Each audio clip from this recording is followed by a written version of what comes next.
All right. Feminine, the King of Wands. She is feeling powerful. She is feeling passionate. She is feeling on purpose. The king is elevated to his highest state of being able to express his most inner desires in a very effective way out into the world. And he's facing the masculine. So the feminine is looking in May towards the masculine energy. So that's either physically in a manifest form, like literally to another human being, or looking or expressing herself out in the world in a more masculine manner, taking action, taking the lead on projects or in any area of her life. Or she could be in communication with the masculine, being the one to initiate that in the month of May. Let's see where the masculine stands. The Ten of Cups in reverse. He is perhaps not feeling receptive. He's feeling like his hopes and dreams are a little shattered or lost or confused or sort of in a fog, not clear. Getting a sense of the masculine not having a very deep focus on exactly what he wants and what he is able to bring to a relationship during the month of May. And a little forlorn. I'm getting this energy from the masculine of a little bit of hopelessness, and not a lot of excitement or pushing forward with the Ten of Cups in reverse. Like his hopes have been dashed in some way. So let's keep reading, and the other cards generally illuminate these middle cards here. So let's see what's in his subconscious. The Page of Swords, the feminine has the Knight of Pentacles. So two people. Somebody else got the Knight of Pentacles in the feminine unconscious. It was an earth sign. It could have been Capricorn. I don't remember. Anyway, you might want to check out the Capricorn reading anyway. So the Page of Swords for the masculine in his subconscious realm is feeling a little bit fighty, a little bit aggressive, maybe like he's on edge about something in his world right now. And there's a sense of anger just below the surface that isn't even necessarily about anything to do with what's happening in the present. I feel like it's old stuff bubbling up to the surface right now that maybe he hasn't dealt with in a direct manner that could be affecting his everyday experience of the Ten of Cups being in reverse. So a little bit of aggression and sharpness with words and just his reactionary state is just right there. Like whoever's around him might feel like they need to walk on eggshells because any little thing can tip him off with the Page of Swords in his subconscious.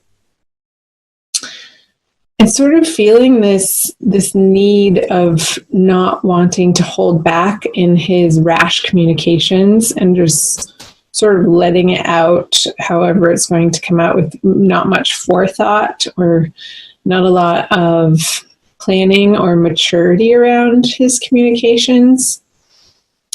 And him sort of feeling righteous in taking on that attitude. Pisces masculine. Well, or it's the masculine for the Pisces feminine. So let's move over here to the Knight of Pentacles in the feminine subconscious, what she's not aware of.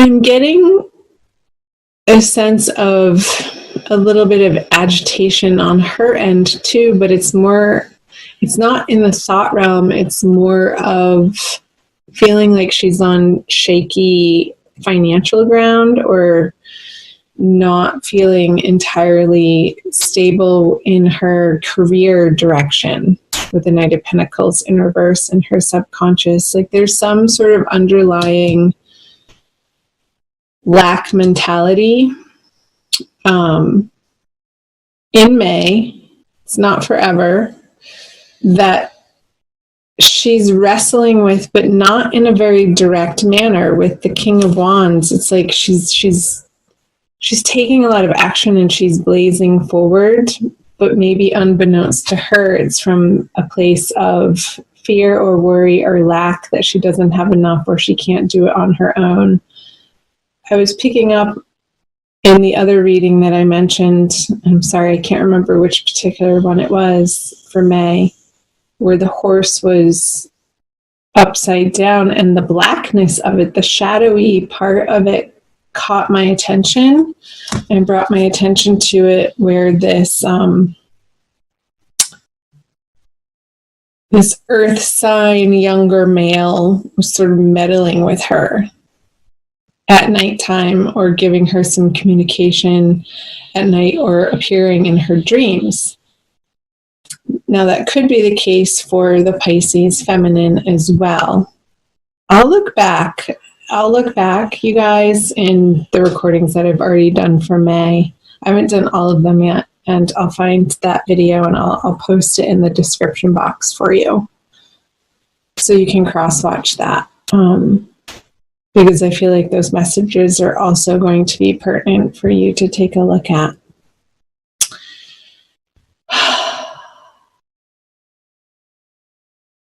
So yeah, I'm just gonna leave it there with the Knight of Pentacles. Something about her, a sense of lack or fear or worry of not making ends meet, and that propelling this action in her everyday world to sort of put a Band-Aid on that, and as a remedy to this, which isn't a bad thing. Sometimes necessity breeds some really good action in our lives. So let's see what she has in her conscious energies. The 7 of Swords, and the masculine has the 8 of Wands in reverse, facing away from the feminine. Let's start over here with the feminine. It's like she's wanting to take more of her share, or what's not rightfully hers. And that could be somebody's attention. Like I said, the King of Wands is facing the masculine in this direction, and it's like she's poking at him to give her attention when he's over here sort of just being sad and a little irritable. And I feel like poking the bear is going to have some unnecessary fights be created between the two of you. And it's going to have the masculine over here retract back. He's retracting back his communication with the 8 of Wands in reverse, and his conscious energy away from this partnership into a different direction. For the time being, that's not necessarily a bad thing, because if there is a type of communication where you're just going around and around in circles and nothing is getting resolved and it's just crazy making, sometimes what needs to happen is one or both of you need to hit the pause button and take a breather, take a break.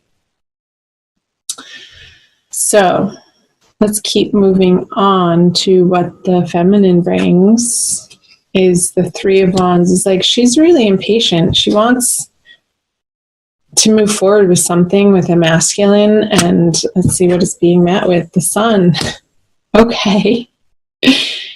And it's like his playfulness and his laissez-faire, carefree attitude is what he's presenting to her, but without like doing, in her eyes, doing the serious work of what the real communication needs to be.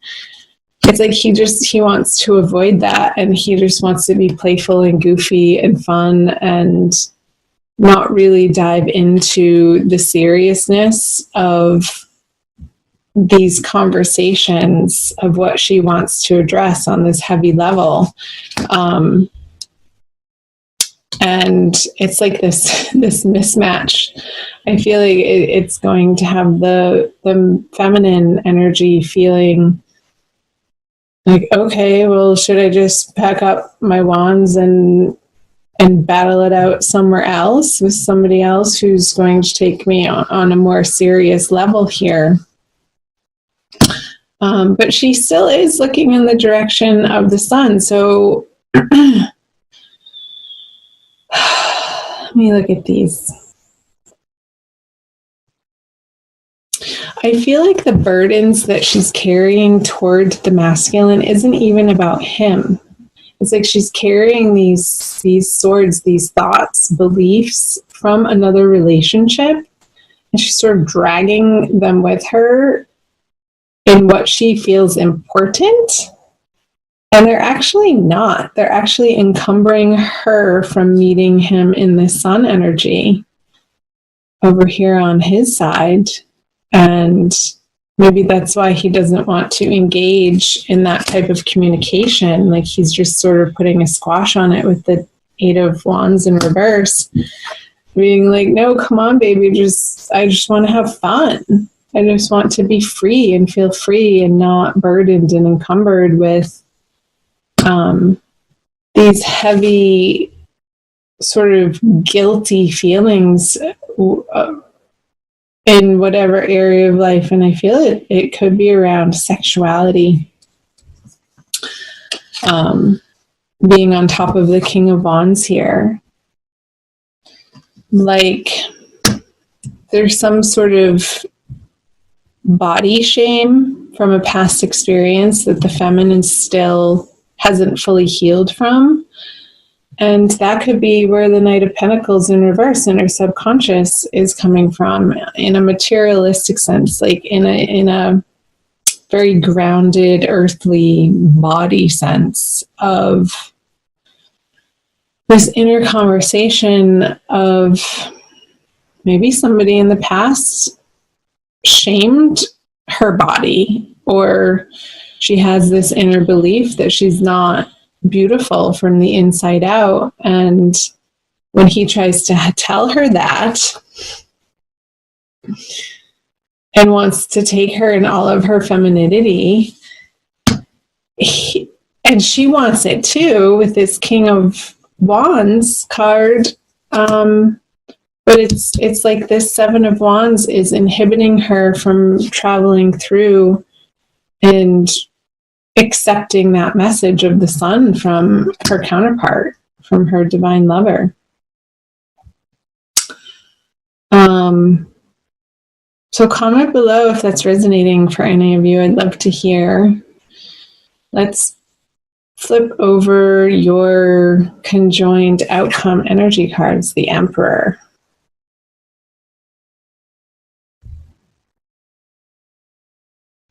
So I feel like you both want a certain amount of structure to the relationship. And it's almost like I want you each to rely on the feminine, to rely on this King of Wands energy, where you're very grounded and centered in your desires without letting this 7 of Wands conversation get in the way of that, and be able to move through the 3 of Wands towards the Emperor, meeting the masculine through the sun energy in his playfulness. And taking this on for yourself, feminine, this 7 of Swords energy, because I feel like it doesn't have to do with your current partnership, your current relationship, your current partner. Like, see how he's, I don't know if you can tell, he's looking in the other direction, pulling these swords with him. And it's like these two swords here are these two individual people from the past, and it's you and another person, and what you're bringing with you is all this junk that you don't need to. From this past, maybe even a little bit mentally and emotionally abusive relationship. And it sort of gunked up your thinking in a way that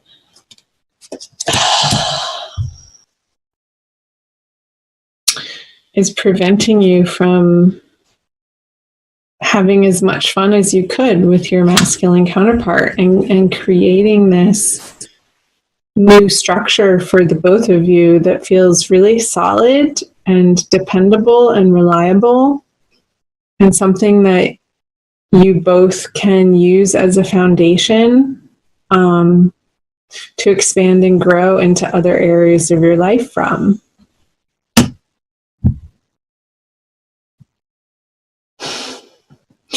So I'm seeing the two rams here, to the two ram heads, and the amount of rock and stone and concrete, and how he's wearing his armor. It's like this stubbornness with each other this month, and you each putting your head down towards each other. And you know how rams sort of back away from each other, put their head down, and then charge and just totally smash into each other with their horns. I just got that image between the two of you. But it's almost like when that happens, a spark is created, and it dissipates some of the energy because you're putting it in a certain direction. And there's like this dust that's created, and something else comes of it that creates this cloud of smoke that can go up from the two of you. And each of you are bringing your own different mixture of elements to that alchemical combination. And it can create weather. It can actually create clouds in the sky that produce rain and snow and sleet and lightning, and all of these different possibilities together. And then I just got, when the two of you put your heads together without clashing, and you come into owning your individual power together, and you sit on your throne as one solid unit, you get to crown yourself as the emperor of your relationship, the emperor of your communication, the master who is in control of what he or she is co-creating with another. And coming from that very, very, very internal, powerful place.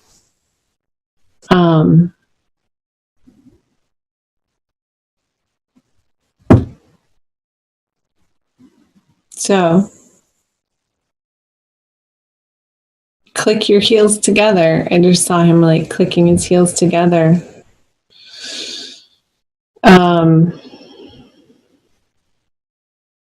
Wear red this month, Pisces. I'm seeing all of this red, the red shoes, hat, the cape, another cape, another cape. The baby doesn't even have it on him. He's waving it as a flag. This person's wearing red. The children's wearing red. He has red boots. All this red. He has a red cape on too. So something to do with your root chakra and grounding that out in the month of May. I'm going to pull a Crystal Wisdom Healing Oracle card for you, since I said the word chakra, by Judy Hall. For your Oracle message for the month of May, Pisces.